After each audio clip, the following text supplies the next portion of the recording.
The ocean at night is a world unto itself, as darkness blankets the surface.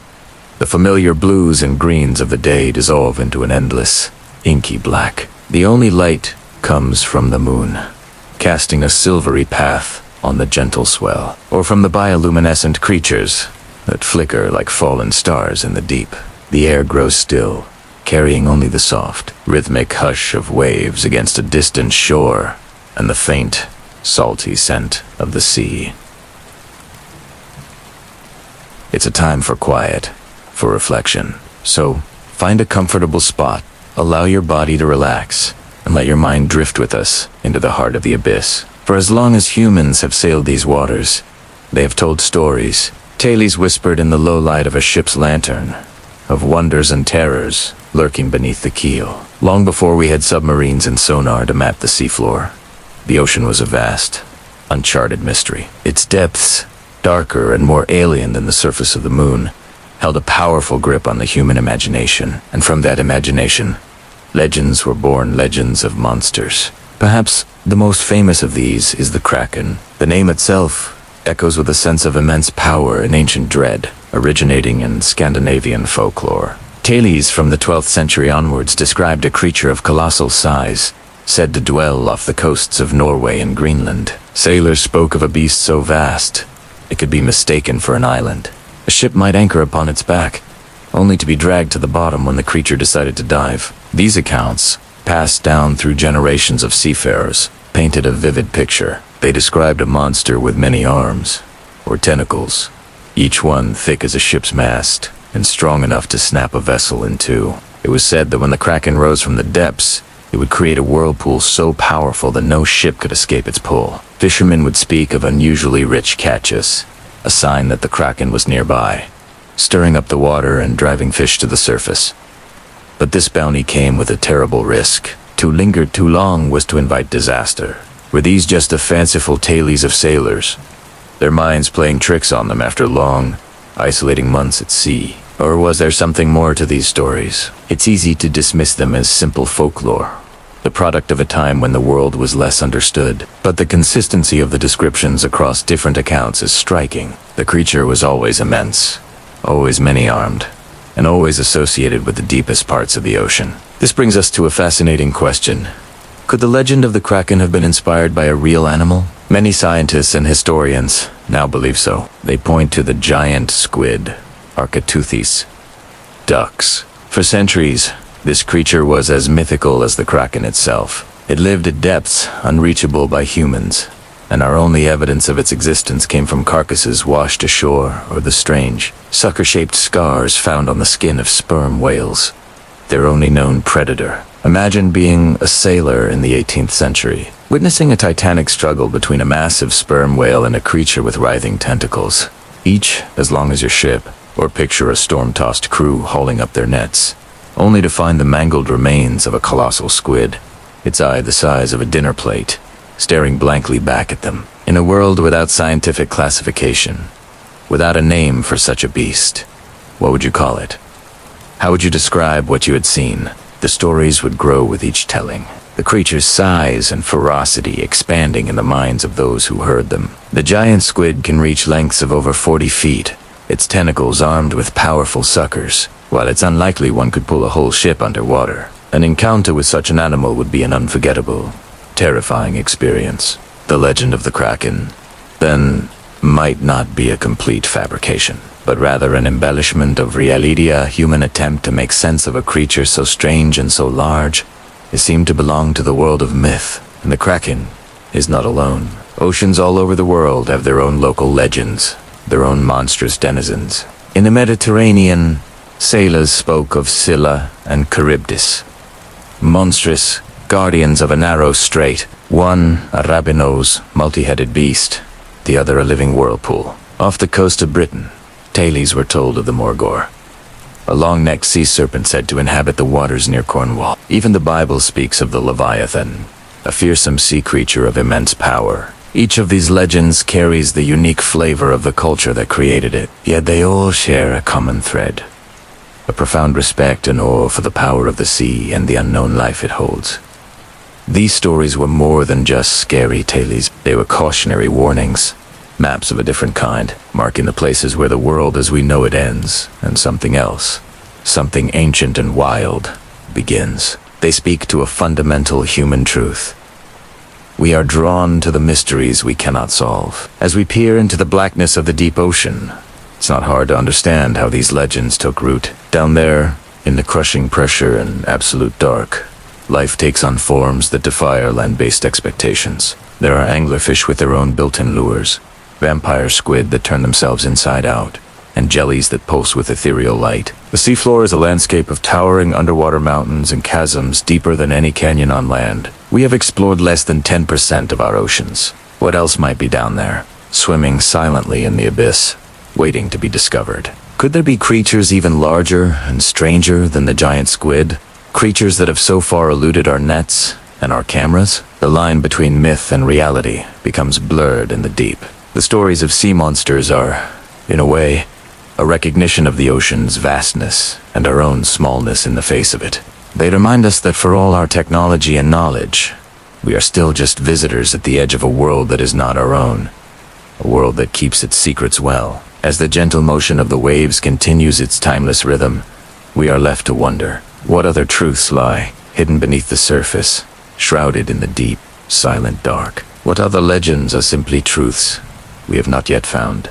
The Scandinavian coastline, a fractured, jagged line where land and sea engage in an endless, quiet conversation. For centuries, these waters have been the lifeblood of Nordic culture, highways for trade, battlegrounds for Vikings, and sources of sustenance. But beneath the placid surface of the fjords and the restless gray of the North Sea, a deeper, more ancient story unfolds. It is a tale whispered on the wind, carried in the salt spray, a story of something immense lurking in the abyss. Sailors, returning from the perilous stretches of the Greenland Sea, would speak in hushed tones of islands that were not islands. They would describe pulling in their nets, heavy with a bounty of fish, only to find the catch was merely a prelude. The seafloor itself, they claimed, would begin to rise. What they had mistaken for an abundance of marine life was in fact the bait of a creature so vast it could be mistaken for landmass, its enormous backbreaking, the surface shimmering with an ecosystem of its own.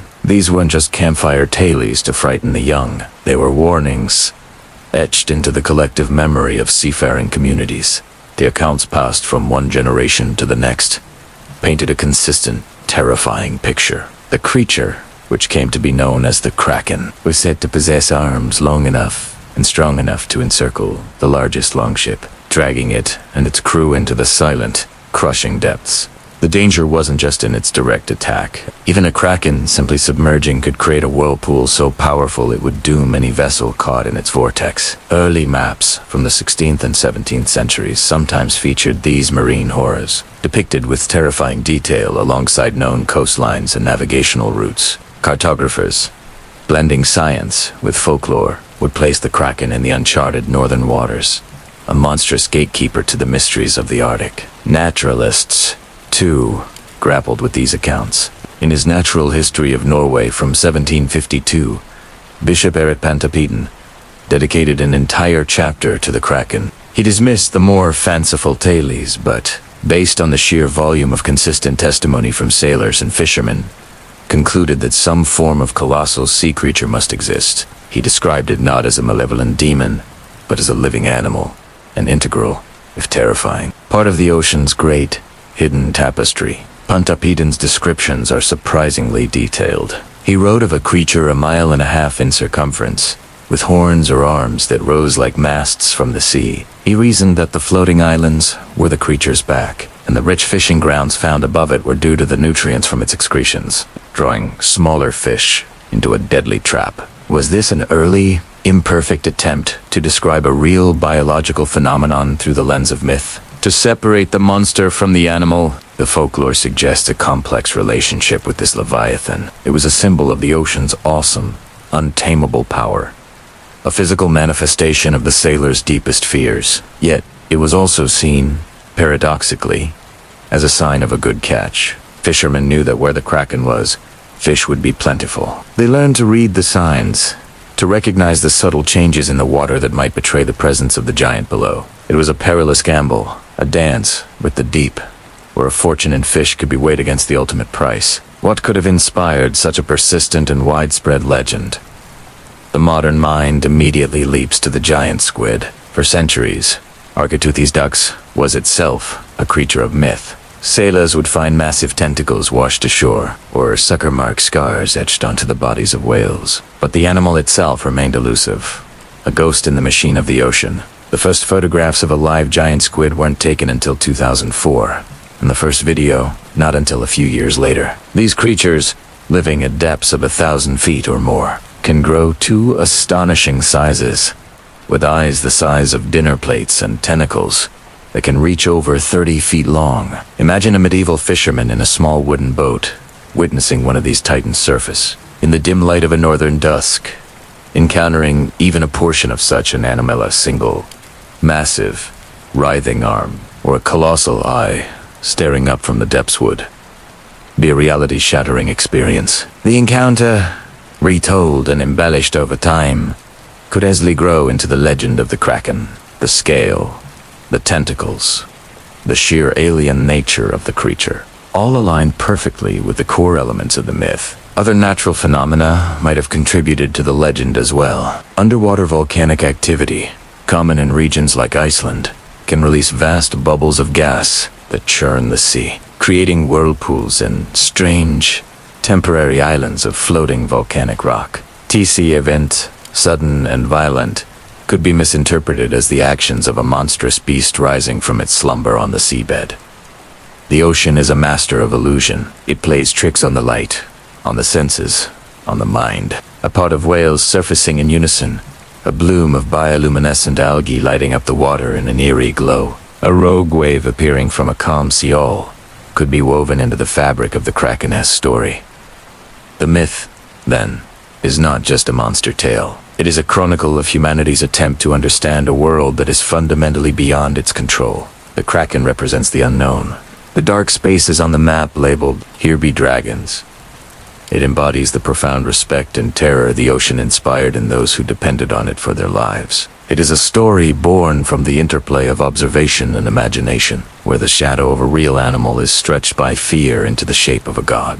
In the dark, cold waters of the north, the line between what is seen and what is believed is as fluid and shifting as the tides themselves. The deep holds its secrets close, and for every mystery we solve, another rises from the abyss to take its place. The Kraken might have been explained away by science, but the awe and fear it represents remain very much alive. The world, as it was known, was a finite and often frightening space. At its edges, where charted territory dissolved into the great unknown, the imagination of cartographers and storytellers ran wild. On the vellum of medieval and Renaissance maps, these empty spaces were not left blank.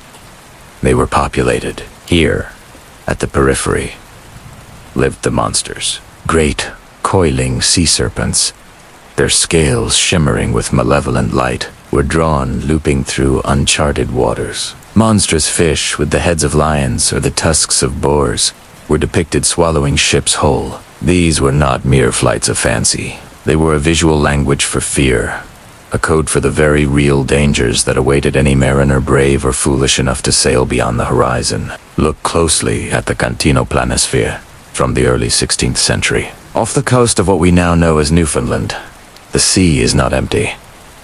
It churns with creatures born of nightmare. Or consider the famous Carta Marina by Olaus Magnus, a sprawling masterpiece of maritime terror. The waters between Iceland and Scandinavia are a chaotic menagerie of beasts. Colossal lobsters dragging sailors from their decks, sea rhinos goring the hulls of ships, and serpentine leviathans rising from the depths. These weren't just warnings to stay away. They were reflections of a worldview where the ocean was a fundamentally alien and hostile realm, the last bastion of chaos in a divinely ordered world. Every strange splash, every shadow beneath the waves, could be a monster. The unfamiliar spout of a whale, seen for the first time by a terrified sailor, could easily be mistaken for the breath of a dragon. A giant squid, its tentacles glimpsed in the churning foam of a storm, became the multi-limbed Kraken, capable of pulling the largest vessel down to a watery grave. The marginalia of illuminated manuscripts and bestiaries tell a similar story. These books, often compilations of natural history both real and imagined, gave these creatures names and histories. The Aspidocalon, a beast so vast it was often mistaken for an island, would lure sailors to anchor on its back before plunging into the abyss, taking them with it. This story, passed down through generations, served as a potent allegory for the deceptive calm of the sea, a reminder that placid surfaces could hide deadly currents and submerged, shipwrecking reefs. The creatures also represented a moral geography. To venture into their domain was to leave the realm of Christendom, to sail away from the familiar and the sanctified. It was to enter a world where the rules of nature, and perhaps even the rules of God, no longer applied. The monsters were gatekeepers, guardians of a forbidden knowledge that lay just over the horizon. The sirens, with their beautiful and deadly songs, were not just a physical threat. They were a temptation, a lure away from one's righteous path and duty. Their presence on a map was a warning against straying, both geographically and spiritually. These illustrations were the embodiment of sailors' anxieties. Storms of unimaginable fury could appear with little warning, splintering masts and swallowing crews. Rogue waves, now a scientifically understood phenomenon, would have seemed like the vengeful slap of a titan's hand. Waterspouts, twisting columns of air and water, were easily interpreted as the thrashing tails of immense serpents rising from the deep.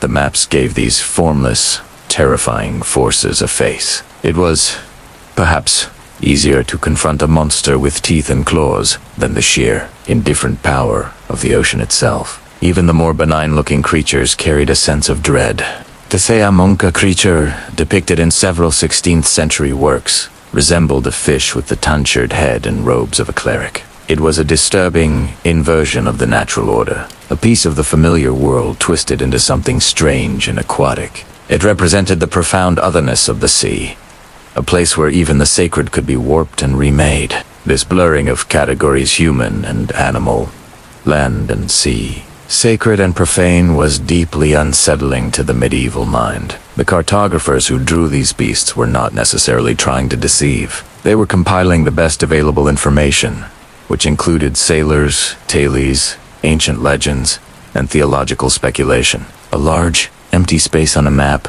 was a failure of knowledge. A monster-filled space, however, was a repository of a catalog of dangers, a collection of stories, a testament to the mysteries that still lay beyond human grasp. The blank spaces were where the world ended. The illustrated spaces were where the adventure and the terror began. As ships became more robust and navigation more precise, the monsters began a slow retreat. They were pushed further and further to the edges of the maps, shrinking in size and ferocity as coastlines became more accurately rendered. The discoveries of new lands and the circumnavigation of the globe filled in the voids. The whale was no longer a leviathan, but a source of oil and bone. The giant squid was no longer a kraken, but a biological curiosity.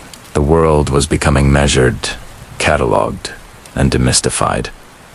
Yet, the legacy of these creatures lingers. They exist as a testament to a time when the world felt larger, more mysterious, and infinitely more dangerous. They are a beautiful and terrifying record of humanity's long and fearful relationship with the sea. Look again at the waves on an old chart. Captain Dravar of the bark Pauline, in the year 1875, made an entry in his log that would stir the waters of speculation for decades. He describes an encounter off the coast of Brazil, not with one, but two creatures of immense size. One, he wrote, was locked in a struggle with a sperm whale, its long, serpentine coils wrapped tightly around the great cetacean. The whale, a giant in its own right, thrashed in the blood-tinged water, its massive flukes beating the surface into a churning foam.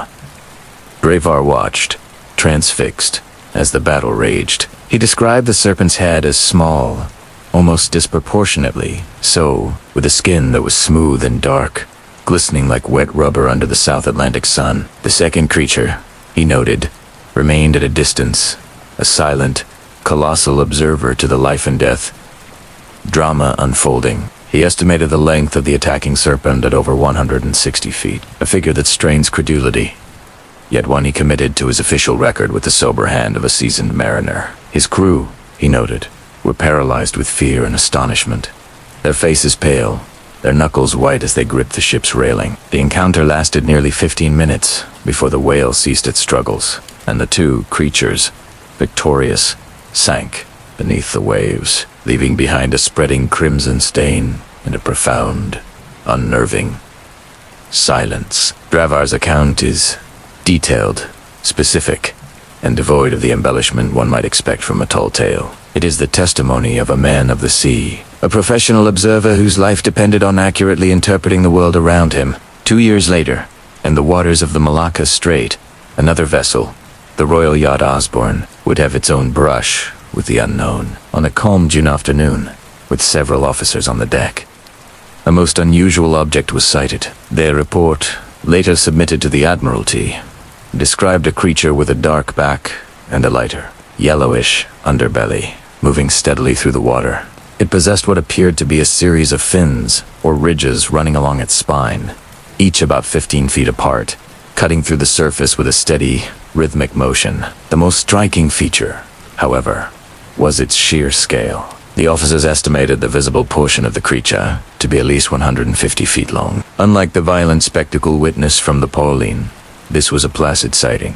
The creature moved with a steady, leisurely pace, seemingly indifferent to the steam yacht and its human observers. It held its course for some time, a long, dark, undulating line against the placid sea, before it slowly submerged, leaving not a ripple in its wake. The report, signed by multiple officers, speaks to a shared, sober experience. There was no panic, no dramatic confrontation, only a quiet, collective witnessing of something that defied their understanding of the natural world. How do we process such accounts, submitted through official channels by trained naval personnel? Are they misinterpretations of known phenomena, or glimpses into a world far stranger than we imagine?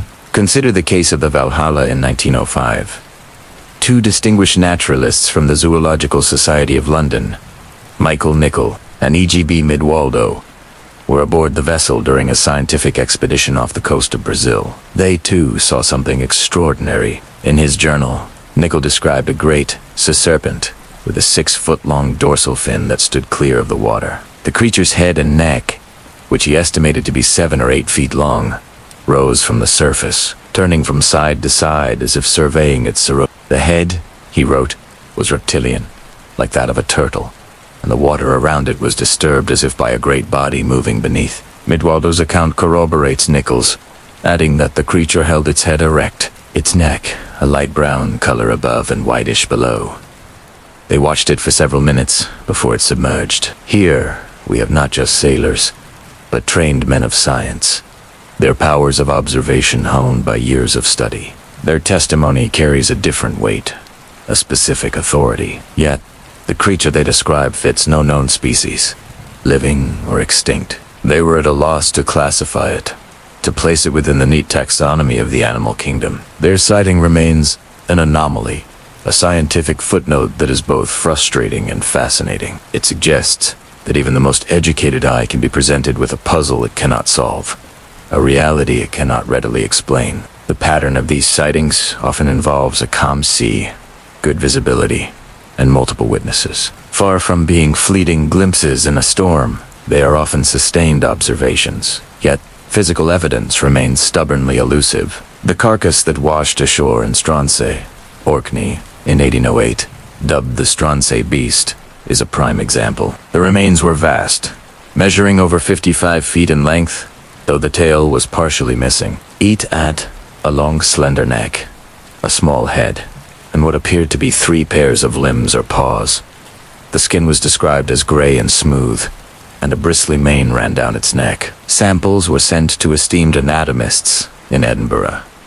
The verdict? After much debate, it was declared to be a decomposed basking shark. The immense cartilage of a shark's jaw and gills can, during decay, stretch and distort, creating the illusion of a long neck. The fibrous tissue of its fins can fray, resembling a mane.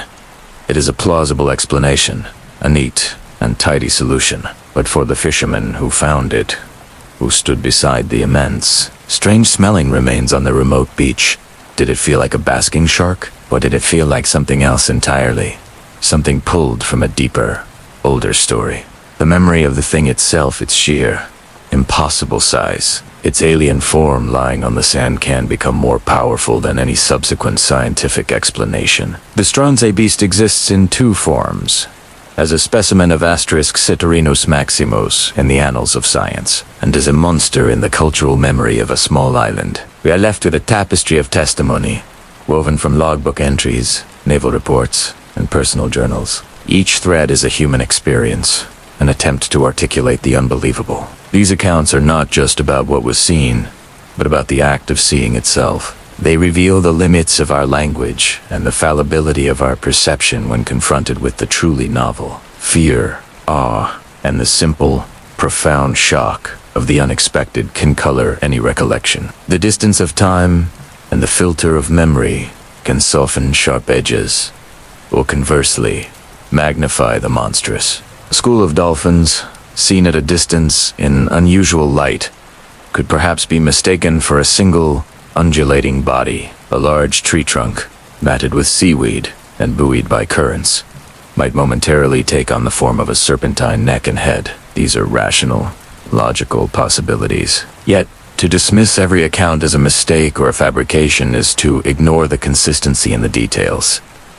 The long neck, the small head, the movement through the water. It is to discount the sober testimony of credible individuals who had nothing to gain from their reports but skepticism and, at times, ridicule. They say, indicate, fathomless, Daraka, the deep ocean. Reality is often more strange than any sailor's tale. Here, life exists under pressures that would crush steel in a world without sunlight. It is from these depths that some of the most enduring legends of the sea have likely surfaced. Consider the giant squid, Architeuthis, ducks. For centuries, it was a ghost, known only from fragments, washed ashore or sucker-shaped scars on the skin of sperm whales. Imagine, if you will, a sailor in a small wooden vessel, centuries ago, witnessing even a fleeting glimpse of such a creature. An arm, thicker than a man's thigh, lined with toothed suckers, breaking the surface for just a moment before vanishing. Or perhaps, seeing one of its enormous eyes, the largest in the animal kingdom, staring up from the abyss. Such an encounter would defy all known experience, easily transforming in the telling from a giant mollusk into a vengeful sea god's pet. The sheer scale is difficult to comprehend. A creature the length of a school bus, with a predatory intelligence, living in a realm humans could not access. It's no wonder it became the stuff of nightmares. A monster capable of pulling entire ships to their doom. Even more formidable, though less famous, is Hitskusin, the colossal squid, Messinic. It lives even deeper in the frigid waters surrounding Antarctica. While perhaps shorter in total length than the giant squid, it is far more robust, heavier, and armed with swiveling hooks on its tentacles in addition to suckers. Encounters with these creatures are rarer still. What we know comes almost entirely from specimens found in the stomachs of sperm whales, their only known predator. The battles that must take place between these two titans in the crushing dark are epic, yet completely unseen by human eyes. What if a piece of this battle, a colossal tentacle wrapped around a whale's head, was briefly illuminated by a flash of lightning during a storm? The sight would be terrifying, incomprehensible. It would be interpreted not as two animals in a struggle for survival, but as a single, monstrous chimera, a writhing beast of tentacles and teeth, an entity born from the tempest itself. The scarcity of these encounters only adds to their power, leaving the imagination to fill in the vast, dark gaps. Then there is the oarfish, the world's longest bony fish, slender and ribbon-like. It can grow to lengths of over 36 feet, with its silvery skin, a bright red, mane-like dorsal fin running the length of its body, and a horse-like face. It is the very picture of a sea serpent. Oarfish live in the deep, and are rarely seen at the surface unless they are sick, dying, or pushed up by powerful currents. Picture a fisherman in ancient times, pulling up his nets to find this long, undulating, silver and crimson creature with its strange, bony crest. It moves, unlike any fish he has ever seen. It looks like a serpent from a forgotten age. Its appearance is so unusual, so otherworldly, that it has been linked in folklore, particularly in Japan, to impending earthquakes.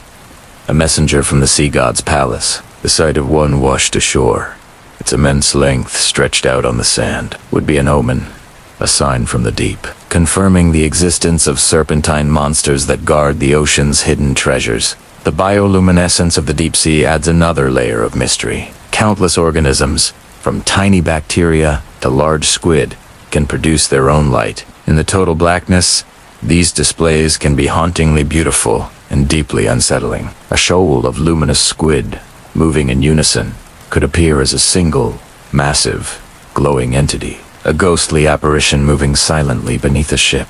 Fishermen have spoken of milky seas, vast expanses of ocean that glow with an eerie, uniform light for miles. This phenomenon, caused by bioluminescent bacteria, could easily be mistaken for the glowing skin of some immeasurable beast sleeping just below the waves. Imagine a ship, alone on a moonless night, suddenly finding itself sailing across an ocean of light. The crew would feel as though they had passed into another realm, a place where the sea itself was alive and watching. Any large shape moving within that glow, be it a whale or a school of fish, would take on monstrous proportions, its form distorted and magnified by the strain across the vast expanse of the Pacific, where the sky and sea merge into an endless blue.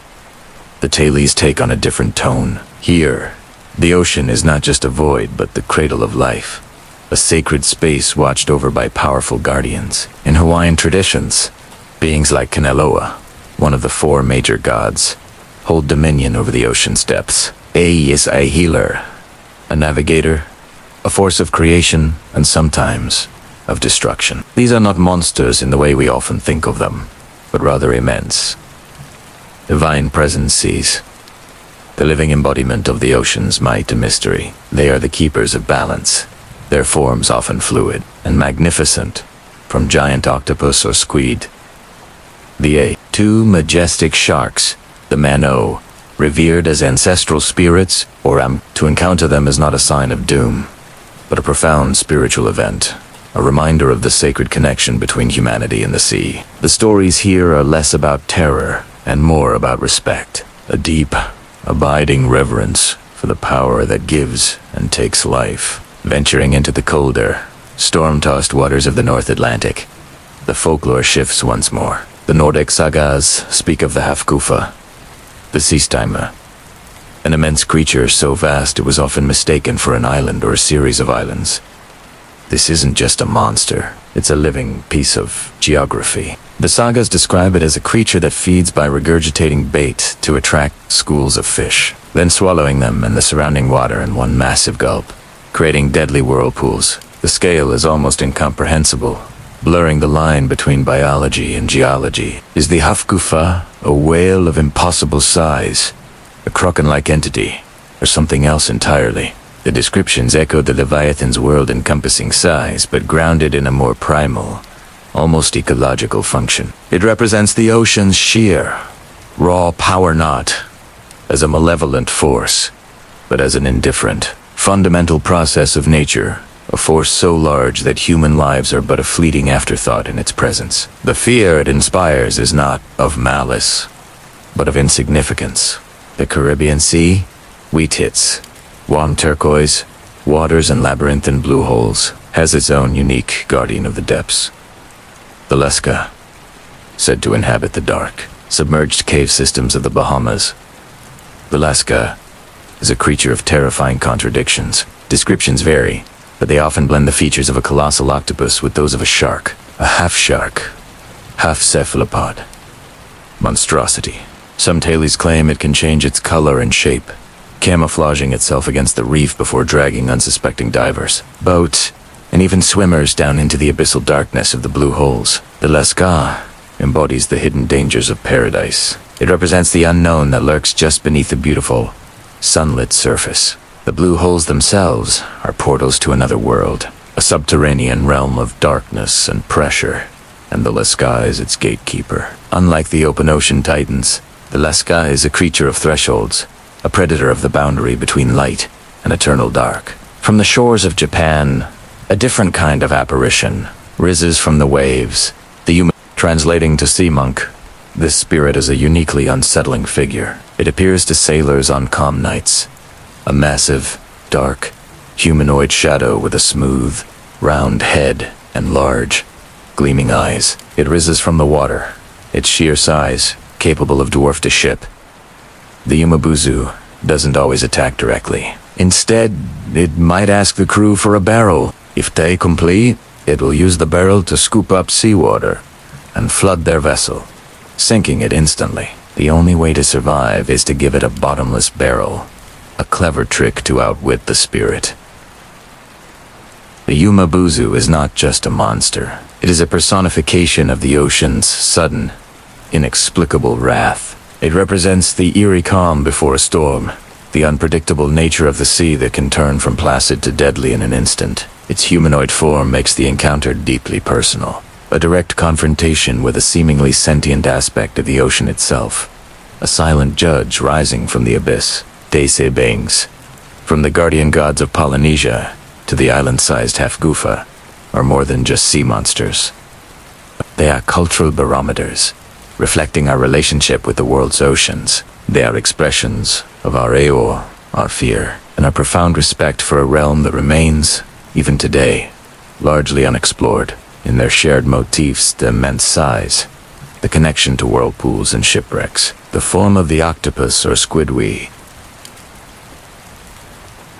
They see a collective human attempt to give a face to the formless power of the deep, The ocean does not always announce its power with thunderous roars. Sometimes, its most formidable forces move in near silence, their presence felt before it is seen, far from the predictable rhythm of the tides. A rogue wave gathers its strength. It is a singularity, a wall of water rising from a calm sea, defying the logic of its surroundings. Sailors have spoken of them for centuries, their accounts often dismissed as sea-fevered dreams or exaggerations. Born of terror. But these are not myths. Te Arerea solitary giants, born from the complex interplay of wave energies converging at a single point. A rogue wave doesn't crash. It consumes. It lifts a vessel, holds it suspended against the sky for a heart-stopping moment, and then casts it down. To witness one is to see the ocean's quiet, mathematical wrath made manifest, a force so anomalous, it feels like a personal judgment from the deep. It is an encounter that leaves no room for doubt, only a profound and humbling respect for the sea's unpredictable heart. Elsewhere, the ocean turns upon itself, creating a maelstrom. This is not the dramatic, ship-swallowing vortex of legend, but something more insidious and persistent. A maelstrom is born from the collision of powerful tides and currents, often channeled through narrow straits or around rugged coastlines. The surface of the water becomes a spiraling, churning chaos, a liquid landscape of eddies and whirlpools. It doesn't pull ships to the bottom in a single, violent act. Instead, it ensnares them. It seizes control, rendering rudders useless and engines powerless against the relentless, circular pool. The true danger of a maelstrom is its ability to disorient and exhaust, to slowly drag a vessel towards rocks or into treacherous waters. It's a quiet, grinding battle against a force that never tires. To be caught in one is to feel the sea itself conspiring against you, its movements a complex, inescapable trap. The monster here is not a creature, but the very geometry of the water.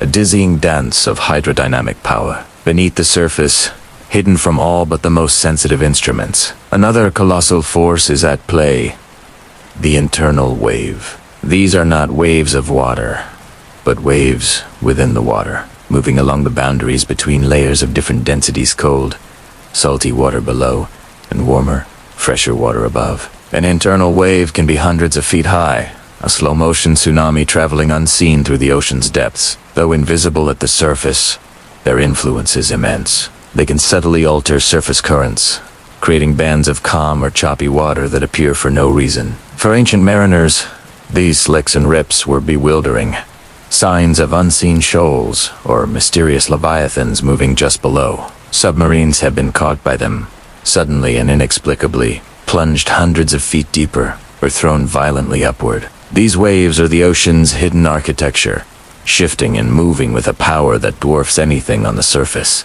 They are the silent, breathing lungs of the deep, a reminder that the most significant events in the ocean often happen far from human eyes. On the seafloor, another strange phenomenon unfolds. Here, in the crushing pressure and absolute dark, methane seeps from vents in the Earth's crust.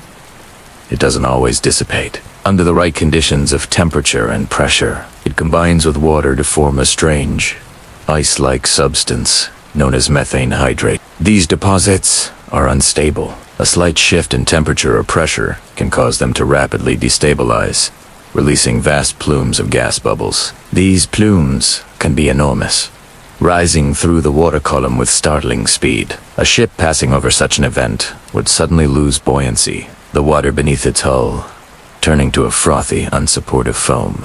It would sink not because of a storm or a collision, but because the very sea holding it up had vanished. Stories of ships disappearing in calm weather, swallowed by the sea without a trace, may not be mere fantasy. They may be accounts of encounters with these ghostly geological exhalations from the planet's core, a sudden, silent void opening in the water. And then there are the remains, the things that wash ashore, confounding all who find them. These are the globsters, amorphous, decomposing masses of organic tissue, often covered in what looks like shaggy, white hair. They arrive on beaches with no discernible features, no head, no eyes, no bones. For centuries, they have been taken as proof of unknown sea monsters, their strange, fibrous forms fueling tales of colossal, primeval beasts. But science offers a quieter, though no less fascinating, explanation. These are often the decomposing carcasses of large whales. As a whale's body decays in the cold depths,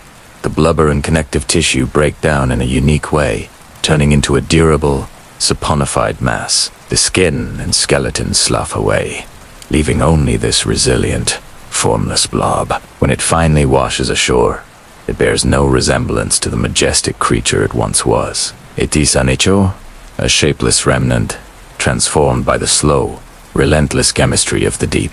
The globster is not a monster in itself, but the ghost of one, a final, cryptic message from the abyss, reminding us that even in death, the ocean reshapes everything into a mystery.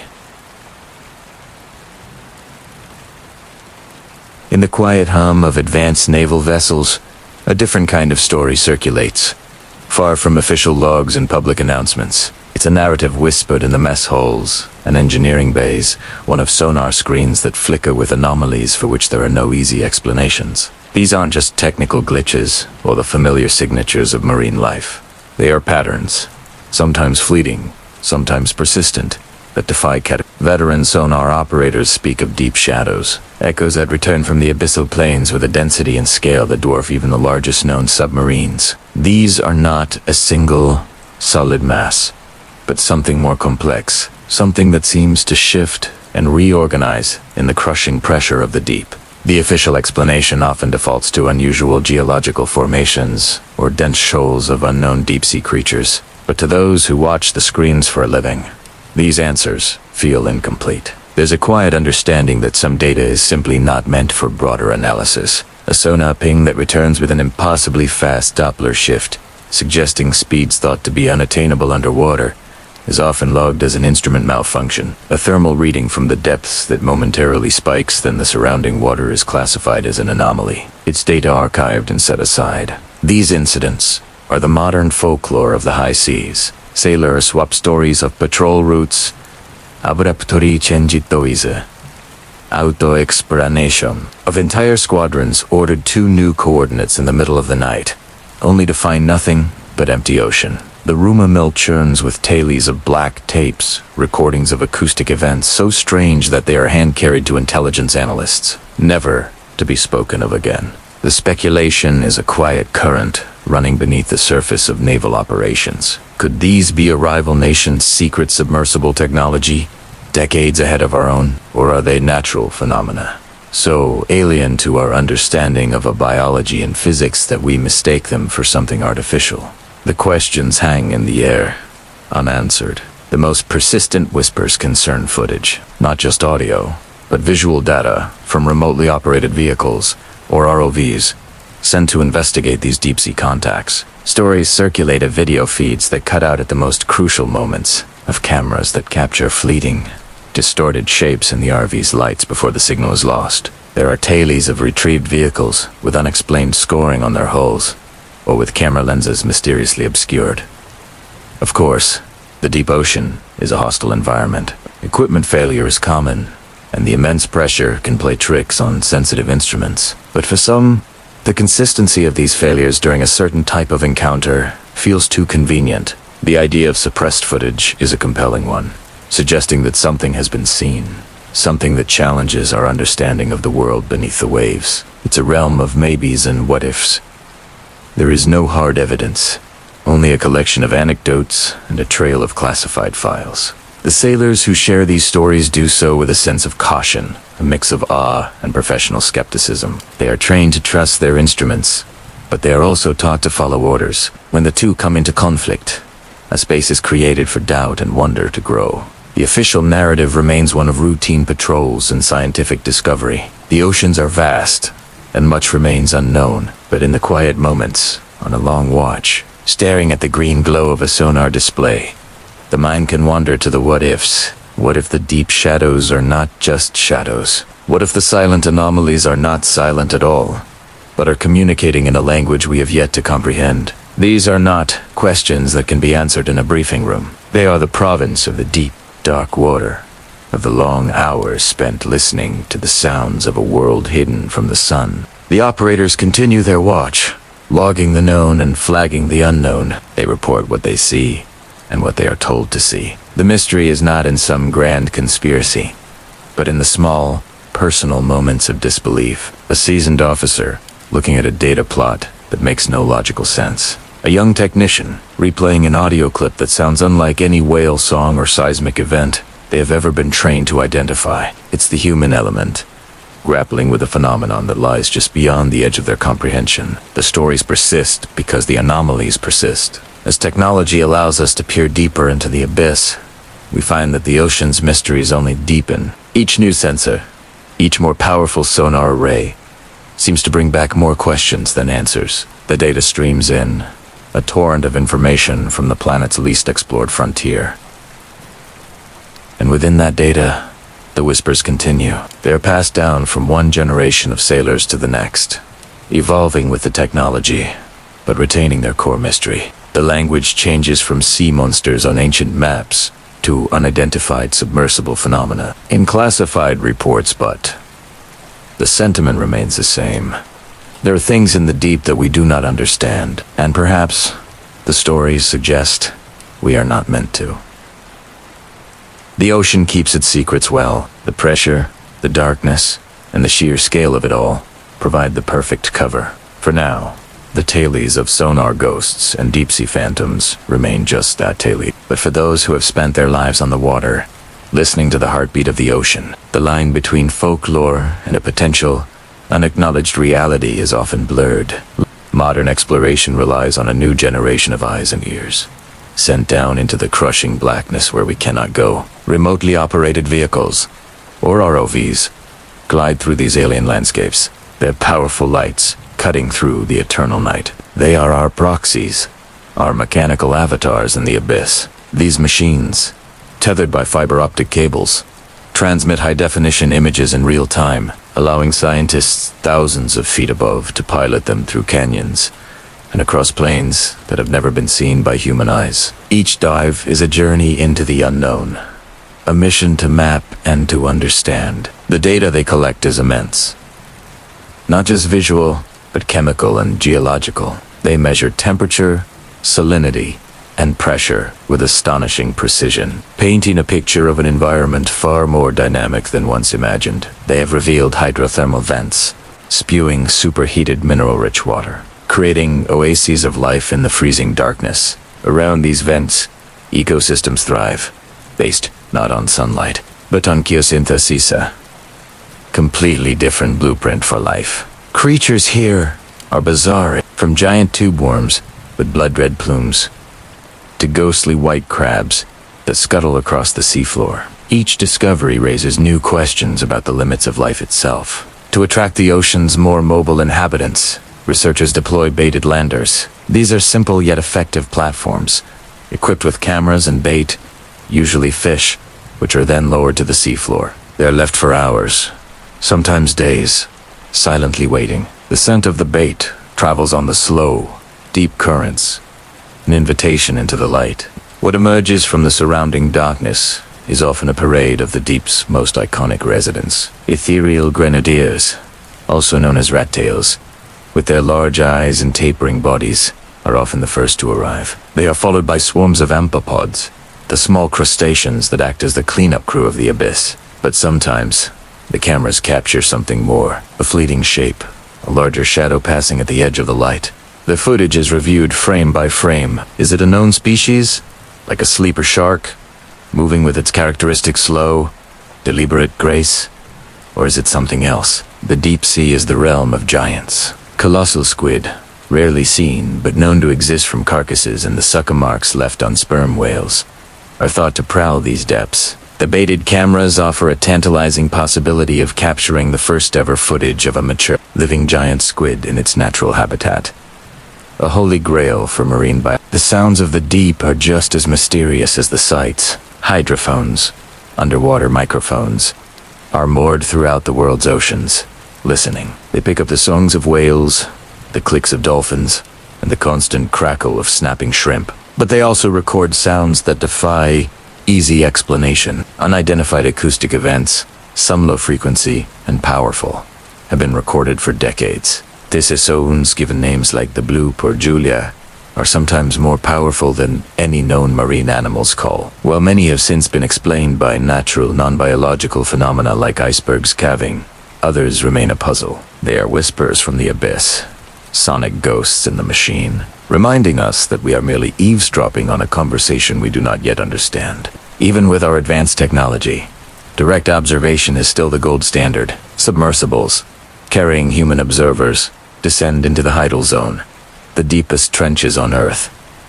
Here, under pressures that would crush a tank, they have seen things that defy belief. Delicate, gelatinous creatures that float like living fish with transparent heads, their eyes looking up through their own skulls. Each new organism is a testament to evolution's ingenuity in extreme conditions. Verified sightings of creatures previously thought to be myths have become more common. The oarfish, a long, ribbon-like fish, was once considered a sea serpent of legend. Now, thanks to our ROVs and submersibles, we have clear footage of them, their silver bodies undulating gracefully through the water column. Yet, for every creature identified, another story emerges that cannot be so easily categorized. Experienced deep-sea fishermen and oil rig workers, people who spend their lives on and above the deep ocean, report sightings that don't match any known species. Glimpses of enormous, fast-moving shapes just below the surface, or unusual sonar readings that show something impossibly large moving in the depths below them.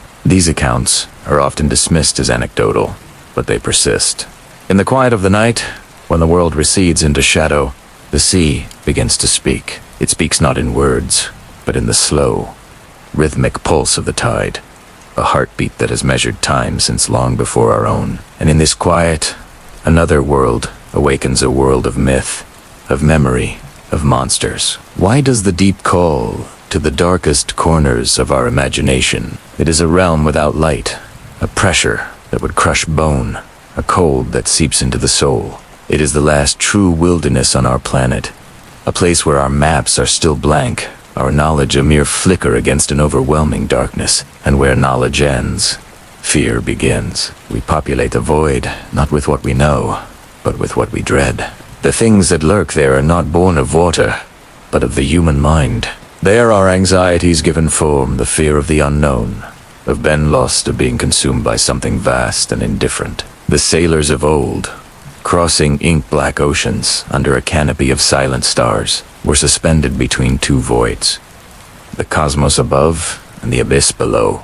Onto so long lonely voyages, the mind begins to wander. The creak of the ship's timbers becomes the groan of a dying beast. The phosphorescent glow of algae transforms into the baleful eye of a serpent, a fleeting shadow, A trick of the moonlight on a wave becomes the flank of some colossal creature gliding just beneath the surface. These are not mere hallucinations. They are archetypes, ancient symbols dredged up from our collective unconscious. The serpent, the leviathan, the Kraken are not just monsters of the sea, but monsters of the psyche. They represent the untamed chaos that we strive to order, the primordial forces that lie just beyond the fragile constructs of our civilization. Every culture with a coastline has its sea monsters. They are as universal as the fear of drowning. Yet, each one is unique, colored by the local landscape, the local folklore, the local fears. They are reflections,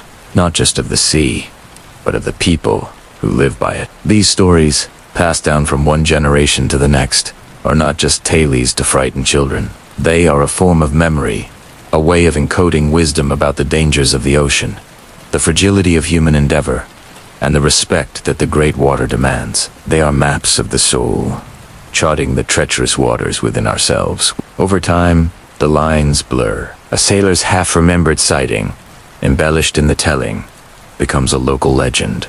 The legend, written down, becomes a myth, and the myth, retold for centuries, becomes a truth as solid and as real as the seabed itself. Did a giant squid truly pull a ship to its doom?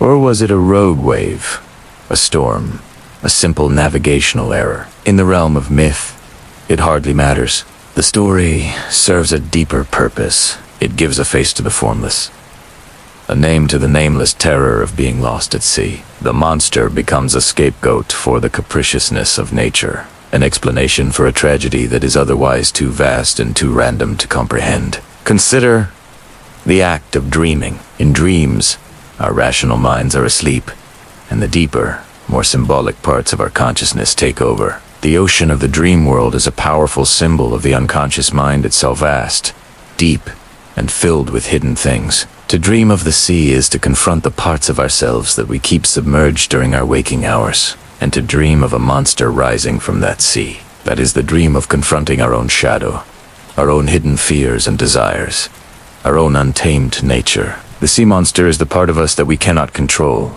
the wildness that civilization has not yet conquered. These stories drift like flotsam on the currents of time. They wash ashore in different forms. Fragment of a poem, a carving on a church pew, a child's drawing. They are echoes, reverberations of an encounter between the human and the immense. They remind us that for all our technology, for all our science, we remain small creatures on the edge of a great and terrible mystery. The sea does not keep its secrets because it is malicious, but simply because it is. Its depths are a mirror, and the monsters we see in it are, and have always been, our own. We look into the abyss, and the abyss, with the face of our oldest fears, looks back. If these journeys into the deep resonate with you, consider subscribing and joining our exploration of the world's greatest mysteries. There is so much more to uncover together. Thank you for listening.